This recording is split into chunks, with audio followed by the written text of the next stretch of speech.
Kulit ka, no? Ba't may ipon ka ng ipon? Huwag mag-ipon.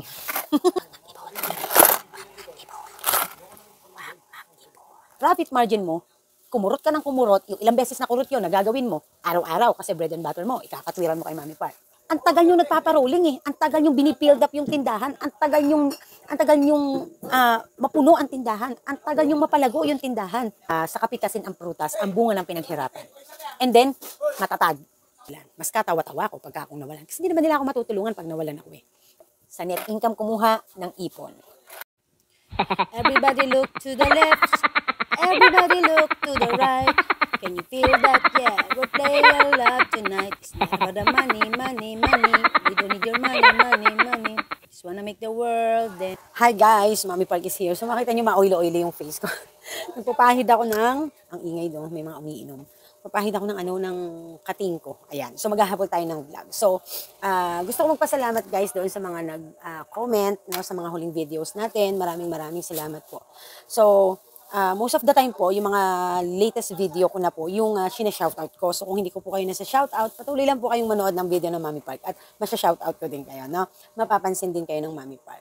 So kasi minsan naaalala ko kayo, tapos pag magbablog na ako, nakakalimutan ko. No, hindi po yun intentional. Paano po kasi, minsan kasi sobrang pagod na ako, haba ng video, siyempre importante learnings natin, no? Hindi ko naman sinabing hindi kayo importante. However, siyempre kapag na-focus na ang Mami Park sa camera at nandun na yung topic, kailangan magtuloy-tuloy na ako kasi wala naman akong script. No? Lahat ng mga topics ko, most of the time, nandito. So, kaya kailangan synchronize siya. Not synchronize, I mean, kailangan may pagkakasunod-sunod. No? In order. No? Minsan nga in any order na lang, di ba? Ayun, nilaatok na ako. Sorry naman. Okay. Ang video po natin for today's video, guys, ay napaka-inspiring. No? And gusto ko, siguro naman dahil sa last vlog ko ay hindi lang kayo na-motivate, hindi lang kayo na-inspire, kundi nagkaroon kayo ng realizations na bakit si Mami Park nagawa niya in just 1.5 year? Bakit nagawa niya yung mga yun? Ano yung, bakit ganun yung diskarte? Ang galing. Same lang naman din kaming merong ibang pera bukod sa tindahan, di ba? Noon halimbawa. No? Kasi ngayon talaga wala nang nanggagaling kay Daddy as in talaga. So, kung halimbawa naging magkapares tayo ng sitwasyon noon na meron namang other source of income, may trabaho asawa ko, may nasa abroad akong asawa, ganyan, halimbawa, ganun yung sitwasyon nyo. And then, nagtitindahan kayo. And then, bakit si Mami Park nagawa niya ng mabilis lang. Tapos, marami din naman bumibili sa akin. No? Parang ganun yung mga tanong nyo sa sarili nyo. And then, si Mami Park nangungupahan pa, may pasahod pantindera, walang sariling bahay, nangungupahan din, lahat, everything, binabayaran. No, bakit ako nasa akin na lahat ng comfortability, pero bakit ang tagal? Ang tagal lang inabot. At hindi pa rin kung hanggang ngayon. So, yun yung mga katanungan nyo sa buhay nyo mga katanungan nyo sa sarili nyo. So, ano yung mga sinabi ko na mga paraan para sa mabilis na laki at pag-asenso, no, ng inyong hanap buhay, ng inyong negosyo. Kung maaalala nyo yung aking video, try kong ipapap dyan yung kanyang title, no? Ang dami kong sinabi doon, di ba? Consistency, adapting to technologies, be open-minded, tapos yung huli, huwag mag-iipon, di ba? So, focus tayo doon sa huwag mag-iipon. Okay? Kasi yung iba, nami-misinterpret yung ibig sabihin ng Mami Park. Kasi alam niyo po, ito talaga yung isa sa naging dahilan, bukod doon sa customer service, ito talaga yung isa sa naging dahilan kung bakit naging mabilis ang paglaki at paglago ng tindahan ko. Okay, pero bago yan, syempre, mag-shoutout muna tayo. Ayan, mag-shoutout po tayo sa huli ng video, guys, ha. So, kasi gusto ko talaga na marinig nyo na ito, So, di ba nga, dun sa video natin dati, no,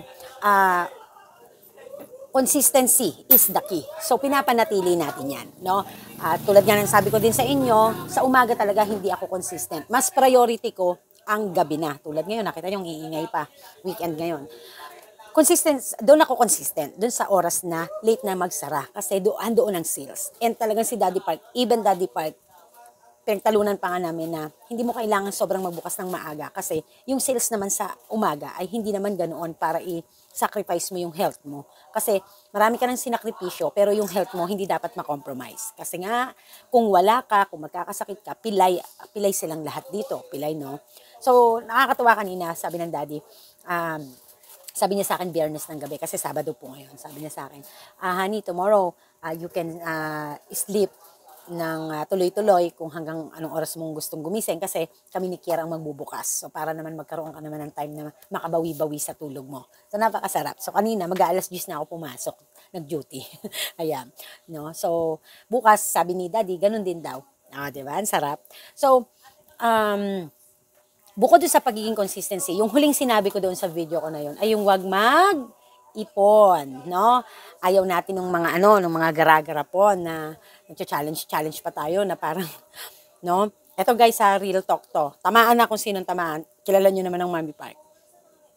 Bakit hindi ko tinuturo sa inyo yan? Bakit hindi ko kayo, kahit kailan, simula nag-vlog ako, bakit hindi ko kayo tinuruan na mag-ipon? At kung mag-iipon man kayo, gusto nyo talagang mag-ipon, ay dahil sa, yun ay nakakuha na kayo ng net income ng hanap buhay nyo. Bakit? Bakit ko pinupush kayo? Kasi, ang gusto ko, ma-establish nyo muna ang hanap buhay nyo at makita nyo yung prutas ng pagpapagal at pagsasakripisyo nyo at pagtitiis nyo. No? Kasi, para mapadali. Mas maganda, di ba, pakinggan, yung, okay, 1 taon lang, naging okay na ang lahat. Kesa naman yung, ang tagal, kailan ba ako magkakaroon ng sales na ganito? Kailan ba ako magkakaroon ng tindahan na ganito? Kailan ba dadami ang stocks ko? Kailan? Hindi nga mangyayari kasi nga iniipit mo ang pera. Ginagawa mong tanga sarili mo. Masakit pakinggan, di ba? Wala akong magagawa. I need to say this kasi para maintindihan nyo.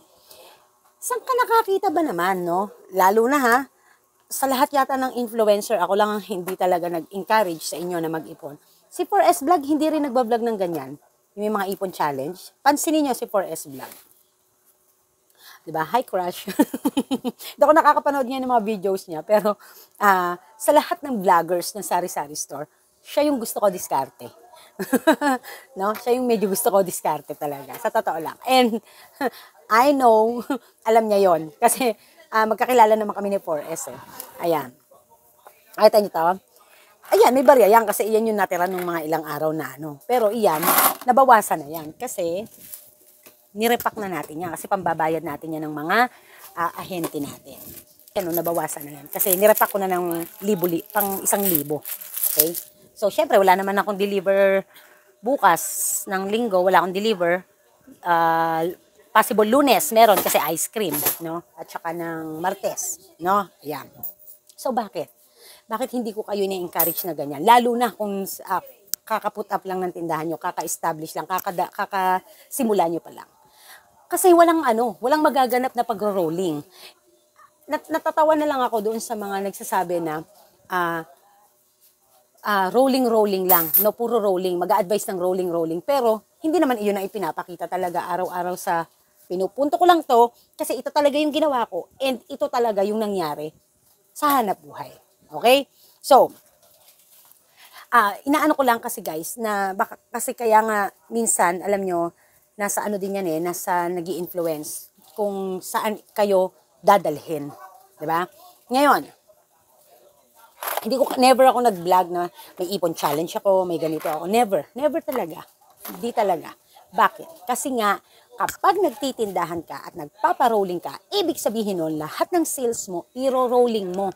Guys, sales ang pinag-uusapan ha, iro-rolling mo, paiikutin mo. Bakit mo iipunin? Bakit mo itatago?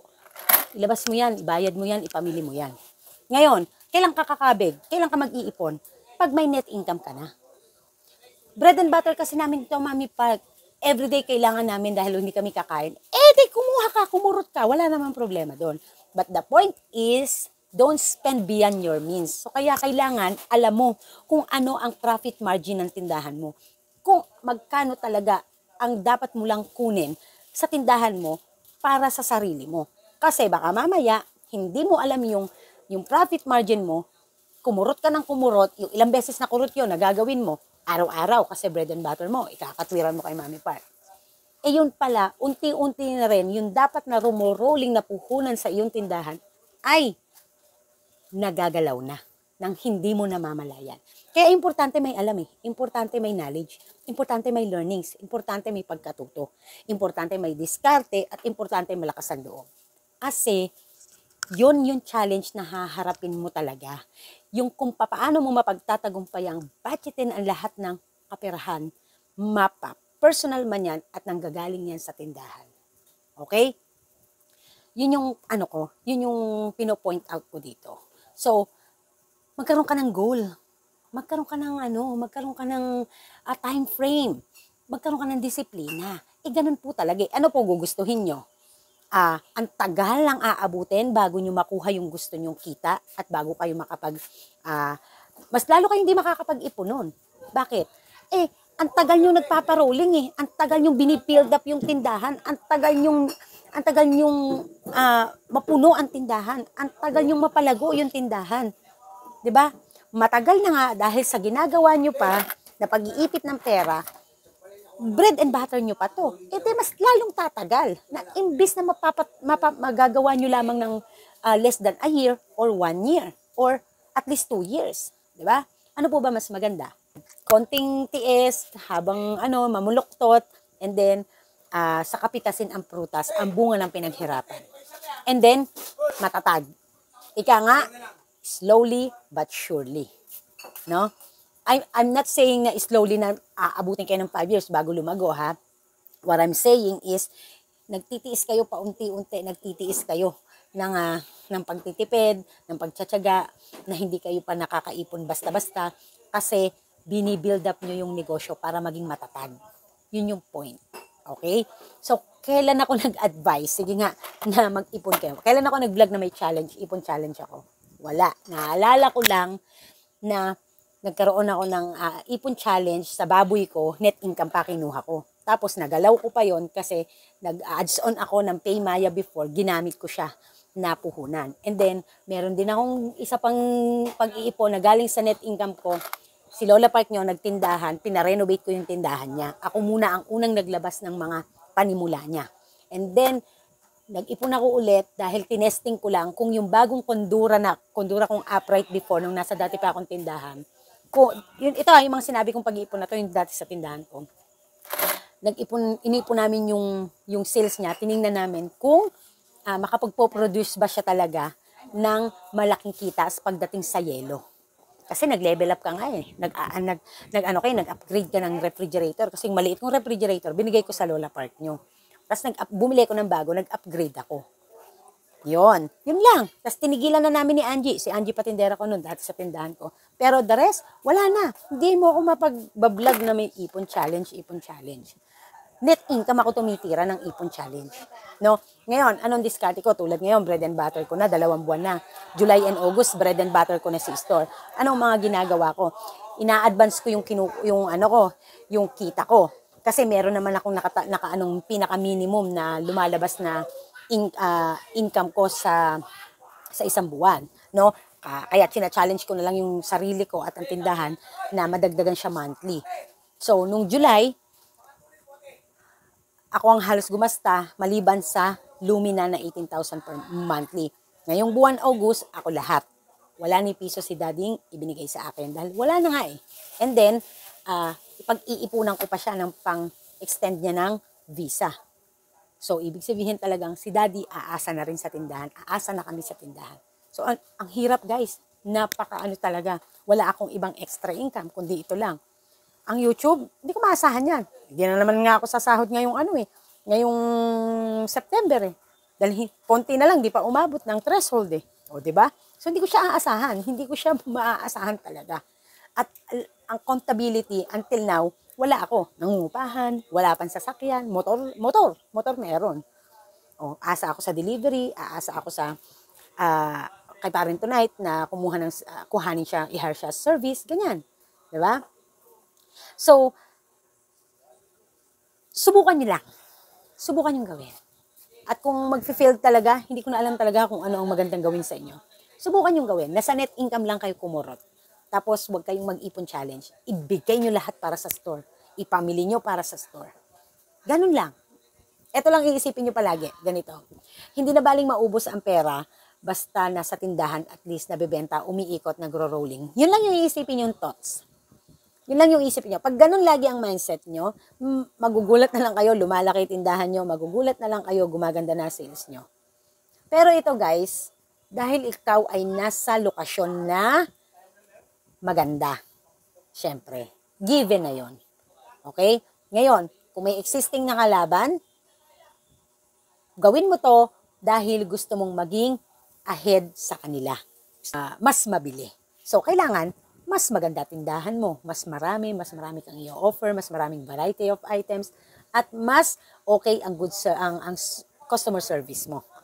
Okay? Para maging ahead ka sa kanila. I remember may nag-comment sa akin, Mami Park, 3 kami ditong tindahan, 15 kabahay lang ang aming target market. Paano ba lalaki yung sales? Paano? So, kailangan, ikaw, kumbaga ba sa Muse, ikaw pinakamaganda dapat. So, ibig sabihin, ikaw dapat ang pinakamaraming ma-i-offer na maganda sa customers. Mula sa items, customer service, mula sa tindahan mo, kung paano mo sila i-welcome, kung ano ang ayos at setup ng tindahan mo, ang concept ng business mo, dapat ikaw ang pinaka-ahead nang makuha mo ang mataas na porsyento ng mga customer. So, ganun lang kasimple yun. Diba? Ganun lang siya talaga kasimple. No? Pero, ganun siya kasimple isipin. Pero, papaano na yung execution, yung action, yung paano mo na siya i-implement. No? So, syempre, kailangang maging matatag ka. Disiplinado. Hindi ako nagpapautang guys dito. Alam niyo po ba? Laging sinasabi sa akin dito, matindi ka talaga, Mami Park. Kahit anong sa'yo, hindi ka talaga nagpapautang. Pero bumibili pa rin sila sa akin kahit nire-reject ko sila. Bakit? Mas kawawa ako kapag akong nawalan. Mas katawa-tawa ako pag akong nawalan. Kasi hindi naman nila ako matutulungan pag nawalan ako eh. May binubuhay ako. Dito kami nabubuhay. O paano yun? 'Di ba? And at the same time, yung relationship pa bilang neighborhood, baka magkasakitan pa sa salita. Mahirap na. Ayoko ng kaaway. Diba? So, kaya, ang iiwan ko sa inyo, para katulad ko rin, na ma-achieve nyo din ng mabilis, no? Lalo na sa mga magsisimula, ng mabilis at ma-achieve nyo din ang 6-digit net income, huwag kayong mag-iipon. I-all out nyo para sa store, iparolling nyo, nang mabilis ang paglaki. Okay?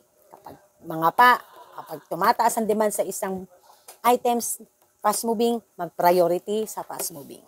No? Alam ko, dadating din kayo sa punto dahil na-overwhelm kayo, dahil lalo na kung bago pa lang kayo sa pagtitindahan. Ako din naman, dinanas ko din yun. Is, maligaw kayo ng landas when it comes to budget allocation. It's normal. Okay? So, lalo na pagdating sa pag-a-adds on ng mga produkto, maging maingat. Okay? Basta importante, ang mga fast moving at yung mga regular items na nabibili, laging meron. Okay. Huwag mag-iipon. Sa net income kumuha ng ipon. Walang problema po dyan. Para mabilis na mapalaki at mapalago ang inyong hanap buhay. So maraming salamat po sa inyong lahat. And mag-shoutout na tayo. Thank you po sa inyong pakikinig. Ayan. Huwag mag-iipon.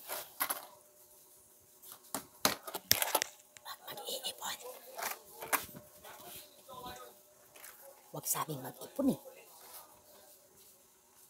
Nakulit ka, no? Ba't may ipon ka ng ipon? Habang inaano natin yung habang binabata ko yung isa-shoutout natin. Huwag mag-ipon! Shoutout to Ricky Anuevo. Congrats, Mami Park. Good job. Nimpa Realista 2360. Shoutout po. Ellen Pilar. Shamay Javier. Shoutout. Rufina Formentos. Mama Neng's Vlog 8587, Rika Salaysay 9130, Sweeties Vlog 523, Jean Alcantara 5438, Roda San Gabriel 3775, Rogen Anlag 8345, Nancy Uila 320, Winnie 07, and yung nag-reply po sa kanya, si Mamalu Aguirre. Hello po. Clarissa Aragit 3570, Marivic Tirenta 8246. Ayan. Bye!